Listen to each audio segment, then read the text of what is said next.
Hello. It is the taping before the taping, and I am early. So I thought I'd share a couple thoughts.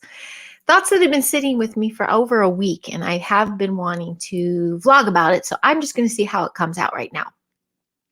Because last week there was a day I woke up and I'm like, gosh, this date is so familiar. It's so familiar. It's so familiar. And then it dawned on me later in the day, oh my God, this would have been my 19th year anniversary. First husband, second fiance. I was like, wow. And I sat with it and I sat through that relationship timeline. And I've had several. And I reinvented myself many times. And here's something I can say, other than maybe 3 relationships out of maybe a dozen that we don't talk to, I'm cordial with them. I'm friends. I understand my part I played. There is no they did this, they did this, they did this. When I became aware of forgiving myself as well as other people, and I understood what that relationship meant at that time in my life, I could beautifully and through the heart thank it and let it go. There are some people, like my parents would have just celebrated their 51st anniversary. My dad's no longer with us, but there's some just evolve through this lifetime with their one person. Others are finding themselves through other people. And I've hurt a lot of them. I broke a lot of hearts. Whether I was engaged to them, I gave the rings back, or we dated, there were a lot of hearts I've broken. I've had my heart broken, and I've learned from that. There was never, well, that's not that. There was a pattern, though, too, of addicts. Now, my first hubby, definitely not the giant, but first hubby was not.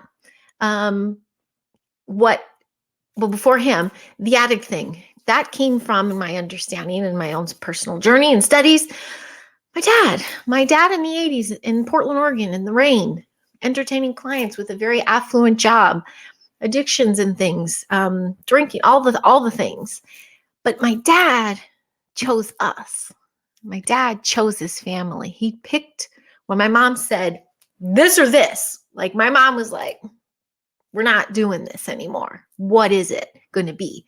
He chose us, and he chose sobriety for us. And we left the state and went back to Chicago. So I think that was embedded a little bit. So when I didn't look for the addicts, but when it came about that they were one, I'm like, oh, I know how to do this. I know how to fix this. I know how to help this. I know they're going to choose me. A lot of times they don't.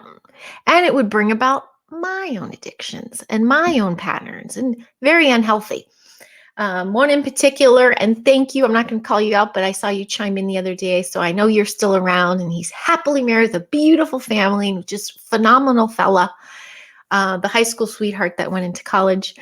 We learned a lot, but ultimately, and he's not going to have to correct me on this, he turned into an addict based on his social circles and what happened to him.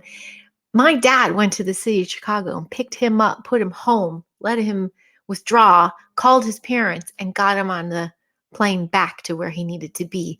And he continued his life. Beautiful stuff. But we stayed in touch. We've stayed in touch. He saw me on TV a couple decades later, and he was on a naval ship. He was in the Navy. He goes, dude, were you on the show? Did I just see you do it? Were you there? I'm like, yeah, that was me. So we reconnected, and I was even at his wedding. Then following that was a very emotional, toxic relationship with an addict who never chose me really, but who I just didn't learn my lesson. I was under self-abuse time. So I just kept putting myself in uncomfortable position, trying to get him to turn. Family was like, what are you doing? Anyway, that became healthy when I chose better and I pulled myself out of the toxic underbelly of the city life, seen it all. And a little person came into my life who happened to be my neighbor in the brownstone, and who was this little stoner dude, another addiction, but wasn't all the other crazy stuff. And I fell for that. And that was my first fiance. We're still in touch. The one toxic fella, they wound up finding his body a couple of years ago. So he continued his route of addictions, and it was sad. We reconnected on social media, niceties, saw each other's life evolving, but he was still choosing a dark path, and ultimately that was his demise. The first fiance who I gave the ring back, and I know you were still out there. I don't think you watch these things, but I did not use my words correctly and say, this is going the wrong way, I'm closing it. I was leading on saying, well, I'm just going to move to California, and maybe after I find myself, we'll try again. But I didn't, because that wasn't my person. That was my person at that time. And I always thanked him for pulling me out of that dark underbelly, helping me get my feet and head straight and heart straight. And our engagement was so long, and it was painful for families because they're like, you're going the wrong way, Hyde. But ultimately, I got to move to California. That's what I need to do. Ultimately, this new rebirth of myself kept popping up. And depending on how I communicated with my relationship was depending on how easy the next step was going to be. That one was a difficult one, but we finally laid to rest, reconnected again. He married again. Like, beautiful things evolved. Cut to one of the first fellows I met in California. My mom's like, slow your roll. You have a plan. But 9/11 hit. And I'm like, no, I'm not going to be out on my own. I want a family. I want to do it now. Not that I believed the false flag agenda. That's a whole nother video. But I just wanted that partner. When things got tough for me, I went, oh, damsel in distress, someone take care of me. And that's what I fell into. And he's a very kind gentleman, was not the addict, but I pushed. When's my ring? My programming went, oh my gosh, I'm late 20s now. I'm supposed to be married. I'm supposed to be. This is what you do. I didn't get married before, but now it's time.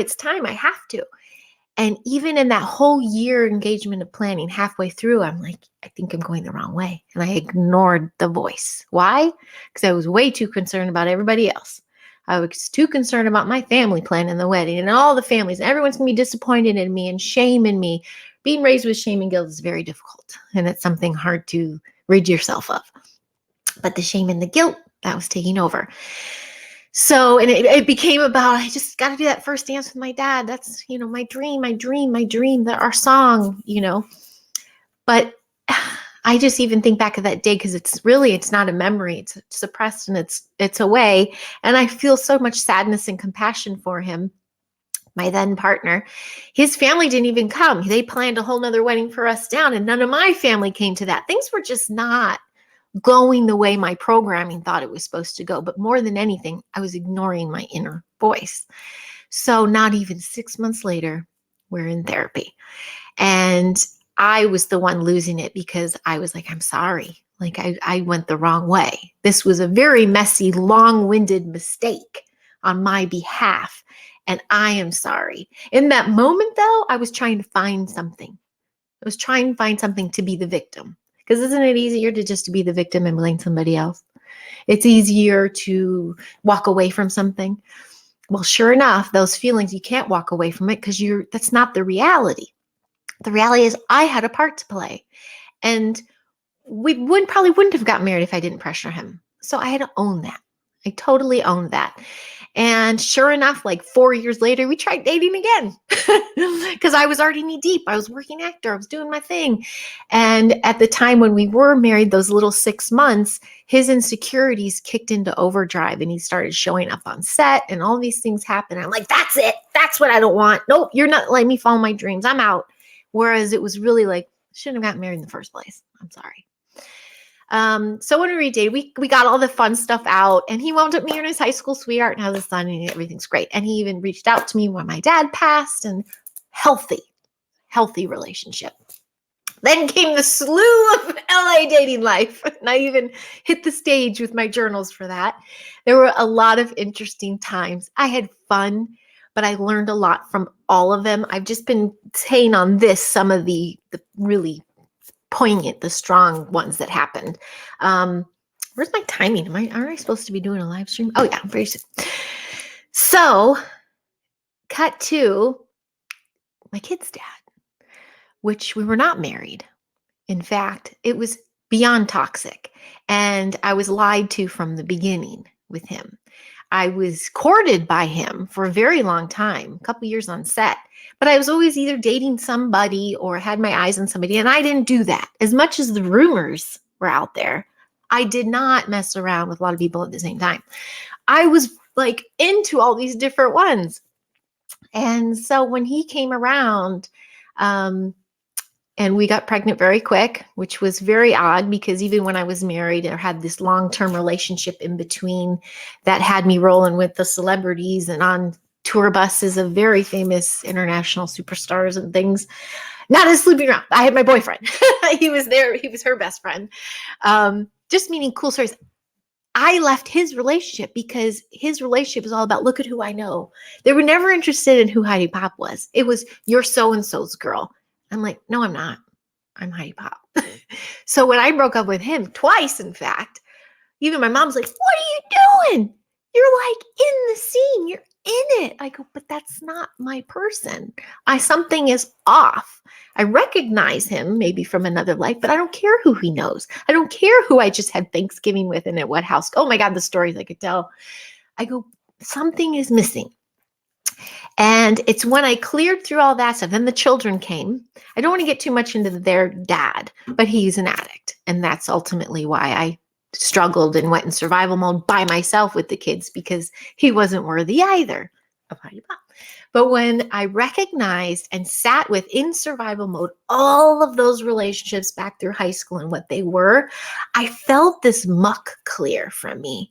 I felt a sovereignty come in. I felt my power come back. As much as it was recalling these stories, I felt weak because I was like, oh my God, I'm so embarrassed. I can't believe I did that. But it was all a learning curve. And even if I recognized it way down the road, there's healing that happens for both sides because energetically they pick up on it too. And I was able to focus on my kids, but also start to get specific of what I do want and what I deserve and who really deserves me, which is a king. So it happened to be a giant. So when I met the giant, his persistence is why we were together because I kept pushing him away. He lived in Wales and I'm like, it's too far. But every time he came, I'm like, damn, like that's my person. But how do I do this? So our whole love story is a whole nother thing. But I was ready. And when I saw him behave with my children, I saw my children react to him. I saw how he was with me unconditionally in survival mode. Those were my toughest years, my toughest years.